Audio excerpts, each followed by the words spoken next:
ವಿದ್ಯಾರ್ಥಿಗಳೇ, ಮೊದಲನೇ ಪಾಠದಲ್ಲಿ ನೀವು ಅವರೇ ರಾಜರತ್ನಂ ಪಾಠದ ಕವಿ ಪರಿಚಯ ಅಂದರೆ KP ಪೂರ್ಣಚಂದ್ರ ತೇಜಸ್ವಿ ಅವರ ಪರಿಚಯ ಮತ್ತು ಪದಗಳ ಅರ್ಥವನ್ನು ನೋಡಿರಿ. ಈಗ ಪಾಠ ಪ್ರವೇಶ ಅಂದರೆ ಪಾಠ ನಮಗೆ ಏನು ಹೇಳಲಿಕ್ಕೆ ಹೊರಟದ ಅನ್ನೋದು ಕವಿ ಶಾರ್ಟ್ ನೋಟ್ ಒಳಗೆ ಕೊಟ್ಟಿರ್ತಾರೆ. ಹೌದಾ? ನೋಡಿರಿ, ಪಾಠ ಪ್ರವೇಶ. ಕೆಲವು ವ್ಯಕ್ತಿಗಳ ಪರಿಚಯ ನಮಗೆ ನೇರವಾಗಿರದೆ ಪರೋಕ್ಷವಾಗಿರುತ್ತದೆ. ಪರೋಕ್ಷ ಅಂದ್ರೆ ಇಂಡೈರೆಕ್ಟ್ ಅಂತೀವಲ್ಲ, ಪ್ರತ್ಯಕ್ಷ ಅದರ ಪದದ ವಿರುದ್ಧ ಶಬ್ದ ಪರೋಕ್ಷ. ಅಂದರೆ ಕೆಲವು ವ್ಯಕ್ತಿಗಳ ಪರಿಚಯ ನಮಗೆ ಡೈರೆಕ್ಟಾಗಿ ಇರಂಗಿಲ್ಲ. ಹೌದಾ? ಇಂಡೈರೆಕ್ಟಾಗಿ ನಮಗೆ ಅವ್ರದ್ದು ಪರಿಚಯ ಇರ್ತದೆ. ಅವರ ಕಾರ್ಯ ಸಾಧನೆಗಳ ಬಗ್ಗೆ ಕೇಳಿ ಅಭಿಮಾನ ಹೊಂದಿರುತ್ತೇವೆ. ಅವ್ರು ಮಾಡಿದಂಥ ಕೆಲಸವನ್ನು ನಾವು ಯಾರ ಬಾಯಿಂದನೂ ಕೇಳಿ ಅಥವಾ ವಾರ್ತೆಯಲ್ಲಿ ಕೇಳಿ, ಹೀಗೆ ನ್ಯೂಸ್ ಪೇಪರ್ನಲ್ಲಿ ಓದಿ ಕೇಳಿ ಅವ್ರ ಬಗ್ಗೆ ನಾವು ಅಭಿಮಾನವನ್ನು ಹೊಂದಿರ್ತೀವಿ. ಆದರೆ ಅವರನ್ನು ನಾವು ನೋಡಿರುವುದಿಲ್ಲ, ಪ್ರತ್ಯಕ್ಷವಾಗಿ ಅವರನ್ನು ನಾವು ಕಂಡಿರುವುದಿಲ್ಲ.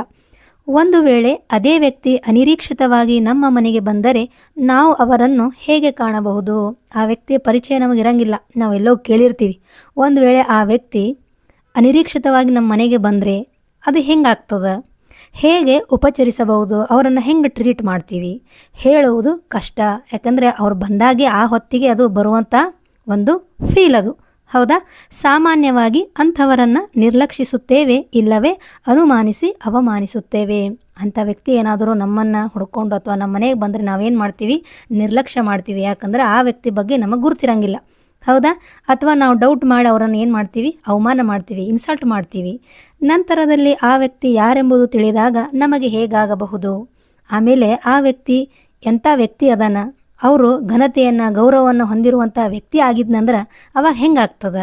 ಆಗ ನಮಗಾಗುವ ಮುಜುಗರ, ಆಶ್ಚರ್ಯ, ನಾಚಿಕೆ, ಕಸಿವಿಸಿ, ಚಡಪಡಿಕೆ, ಪಶ್ಚಾತ್ತಾಪ ಹೇಳತೀರೋದು. ಒಮ್ಮೆಲೆ ಅವರು ನಮ್ಮ ಮನೆಗೆ ಬಂದ್ರಂತರ ನಾವೇನು ಮಾಡ್ತೀವಿ? ಅವರಿಗೆ ಯಾವ ರೀತಿ ಅವರನ್ನು ಬರಮಾಡ್ಕೊಳ್ತೀವೋ ಅಥವಾ ಅವರನ್ನು ಅವಮಾನ ಮಾಡ್ತೀವಿ. ಅವಮಾನ ಮಾಡಿದಾಗ ನಮಗೊಂದು ವೇಳೆ ಆ ವ್ಯಕ್ತಿ ಯಾರು ಅಂಥೇಳಿ ಗುರ್ತಾದಾಗ ನಮಗೆ ಒಂಥರ ಮುಜುಗರ ಆಗ್ಬಿಡ್ತದೆ. ಹೌದಾ, ಇಂಥ ಒಳ್ಳೆಯ ವ್ಯಕ್ತಿಯನ್ನು ನಾವು ಅಸಹ್ಯ ಮಾಡಿದ್ವಿಯಲ್ಲ, ಅವಮಾನ ಮಾಡಿದ್ವಿಯಲ್ಲ ಅಂಥೇಳಿ ನಾವು ಏನು ಮಾಡ್ತದೆ? ನಮಗೆ ನಾಚಿಕೆ ಬರ್ತದೆ, ಚಡಪಡಿಕೆ ಆಗ್ತದೆ, ಪಶ್ಚಾತ್ತಾಪ ಆಗ್ತದೆ. ಇಂತಹ ಘಟನೆಯೊಂದು ಪೂರ್ಣಚಂದ್ರ ತೇಜಸ್ವಿಯವರ ಬಾಲ್ಯದಲ್ಲಿ ನಡೆದಿದ್ದು. ಅವರು ಚಿಕ್ಕವರಿದ್ದರು. ಯಾರು? KP ಪೂರ್ಣಚಂದ್ರ ತೇಜಸ್ವಿ. ಇವರು ಕುವೆಂಪುರವರ ಮಗ. ಹೌದಾ? ಅವರು ಚಿಕ್ಕವರಿದ್ದಾಗ ಅವ್ರ ಜೀವನದೊಳಗೆ ಇಂಥ ಒಂದು ಘಟನೆ ಆಯಿತು. ಅದನ್ನು ಅವರು ಇಲ್ಲಿ ಸ್ವಾರಸ್ಯಕರವಾಗಿ ವಿವರಿಸಿದ್ದಾರೆ. ಅಂದ್ರೆ ಏನಾಯ್ತು ಆ ಘಟನೆ? ಅವ್ರ ಮನೆಗೆ ಯಾವ ವ್ಯಕ್ತಿ ಬಂದಿದ್ದರು? ಹೌದಾ? ಅದನ್ನು ಸ್ವಾರಸ್ಯ ಅಂದರೆ ಬಹಳ ಇಂಟ್ರೆಸ್ಟಿಂಗ್ ಆಗಿ ಅವರು ವಿವರಣೆ ಕೊಟ್ಟಿರ್ತಾರೆ. ನೋಡ್ರಿ ಪಾಠ. ಮೊದಲೆಲ್ಲ ಯಾವತ್ತು ಅಣ್ಣನನ್ನು ನೋಡಬರುವವರಿಂದ ನಮಗೆ ತೊಂದರೆಯೇ ಆಗಿರಲಿಲ್ಲ.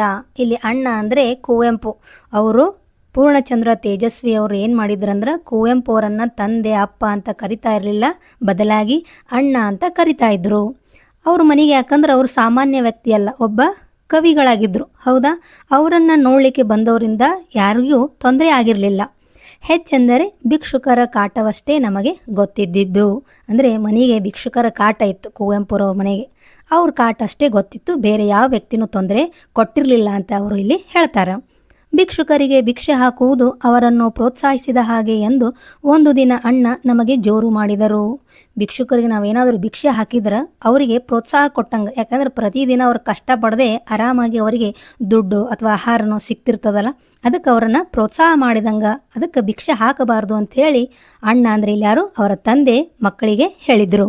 ಅವರು ಆಶ್ರಮದಲ್ಲಿದ್ದಾಗ ಒಬ್ಬ ಹೆಳವನಿಗೆ 3 ಕಾಸು 6 ಕಾಸು ಭಿಕ್ಷೆ ಹಾಕುತ್ತಿದ್ದರಂತೆ. ಆಶ್ರಮದೊಳಗಿದ್ದರವರು. ಆ ಆಶ್ರಮ ಸಿದ್ದೇಶ್ವರಾನಂದರ ಆಶ್ರಮ ಇತ್ತು, ಮುಂದೆ ಬರ್ತದೆ. ಆ ಆಶ್ರಮದೊಳಗಿದ್ದಾಗ ಹೆಳವ ಅಂದರೆ, ನೀವು ಪದಗಳ ಅರ್ಥದೊಳಗೆ ನೋಡಿರಿ, ಹೆಳವ ಅಂದರೆ ಕುಂಟ. ಆ ಕುಂಟನ ಏನು ಮಾಡ್ತಿದ್ದ ಅಂದ್ರೆ ಆಶ್ರಮಕ್ಕೆ ಬರ್ತಿದ್ದ. ಆತನಿಗೆ ಕುವೆಂಪು ಏನು ಮಾಡ್ತಿದ್ರು ಅಂದ್ರೆ ಭಿಕ್ಷೆಯನ್ನು ಹಾಕ್ತಾ ಇದ್ರು. ಆಗಲೂ ಆಶ್ರಮದ ಸ್ವಾಮಿಗಳಾದ ಸಿದ್ದೇಶ್ವರಾನಂದರು ಭಿಕ್ಷಾವೃತ್ತಿಗೆ ಉತ್ತೇಜನ ನೀಡುವುದಕ್ಕೆ ಬದ್ಧ ವಿರೋಧಿಗಳಾಗಿದ್ದರು.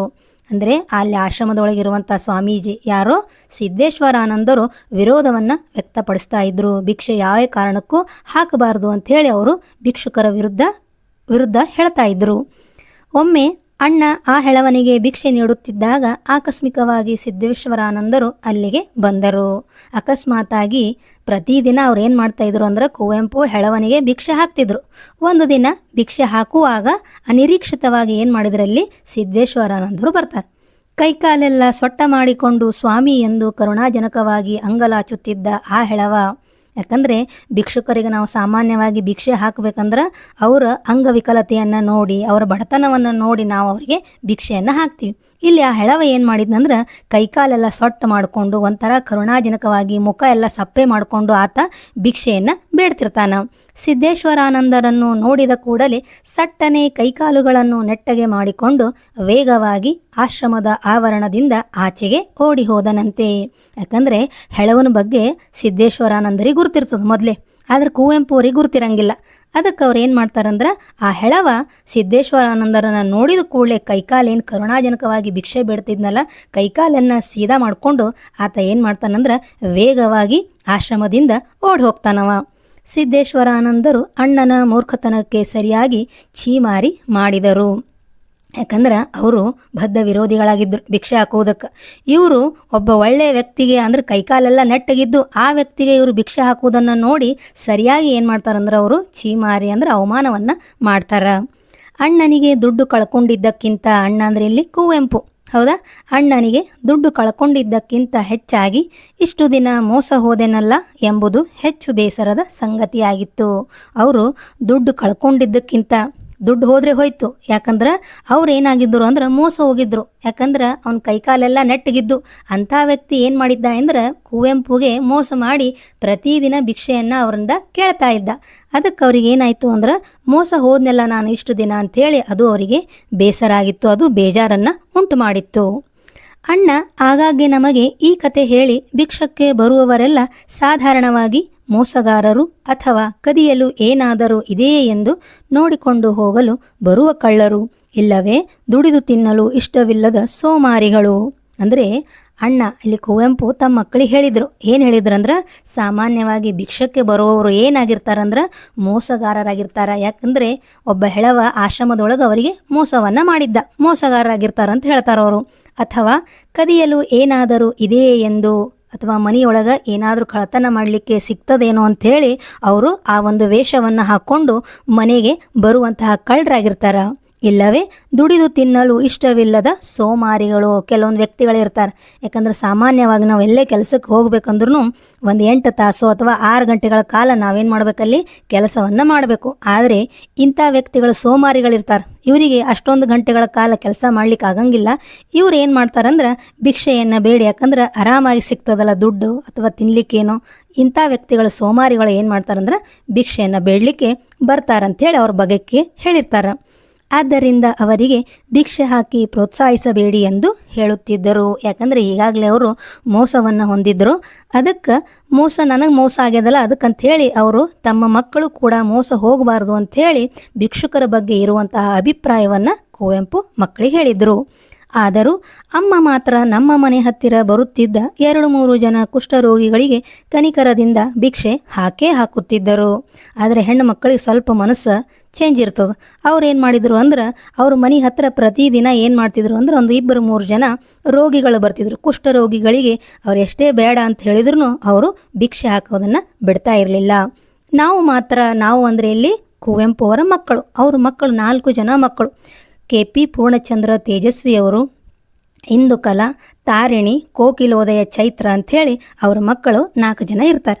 ಹೌದಾ, ನಾವು ಮಾತ್ರ ಅಂದರೆ ಅವ್ರ ಕುವೆಂಪು ಅವರ ಮಕ್ಕಳು ಅಣ್ಣನ ಬೋಧನೆಯನ್ನು ಶಿರಸಾವಹಿಸಿ ಯಾರು ಮನೆಗೆ ಬಂದರೂ ಮುಂದೆ ಹೋಗಪ್ಪ ಎಂದು ಕೂಗುತ್ತಿದ್ದೆವು.